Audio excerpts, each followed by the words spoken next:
আচ্ছা, জীবনে কখনো কোনো মৃত ব্যক্তিকে গোসল করিয়েছেন? যদি কখনো সুযোগ হয় তাহলে সেই মৃত ব্যক্তিকে গোসল করাবেন। তখন খুব কাছ থেকে দেখবেন মৃত মানুষের দেহটা কতটা অসহায় লাগে, মৃত্যুর পরে মানুষের দেহ কতটা ভয়ের কারণ হয়ে দাঁড়ায়। সুযোগ পেলে রাতে লাশটা পাহারা দেবেন, তখন বুঝতে পারবেন প্রিয় মানুষটার লাশ রাতের বেলায় আপনার কাছে কতটা অদ্ভুত লাগে, কতটা ভয়ের কারণ হয়ে ওঠে, কতটা আতঙ্কের কারণ হয়ে যায়।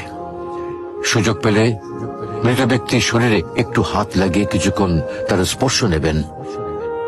আপনি তখন উপলব্ধির সুযোগ পাবেন এই পৃথিবীতে বিশাল প্রভাব প্রতিপত্তি মৃত্যুর পরে কতটা নির্যাতনের রূপ নেয়। সুযোগ পেলে আপনজনদের লাশ কবরে নামাবেন খুব আগ্রহ নিয়ে। শেষবারের মতো মৃতদেহের মুখটি একবার দেখার চেষ্টা করবেন এবং বারবার উপলব্ধি করার চেষ্টা করবেন এই মৃতদের সাথে অনন্তকালের যাত্রার পথে এটাই আপনার জীবনের শেষ দেখা। সুযোগ পেলে মাঝে মধ্যে কবরস্থানে গিয়ে নীরবে কিছুক্ষণ দাঁড়াবেন। এরপর মনে মনে চিন্তা করবেন জীবনের লাভ ক্ষতির হিসাব। এই মৃত মানুষগুলো এই পৃথিবীতে কি করে গেছেন, কাদের রেখে গেছেন।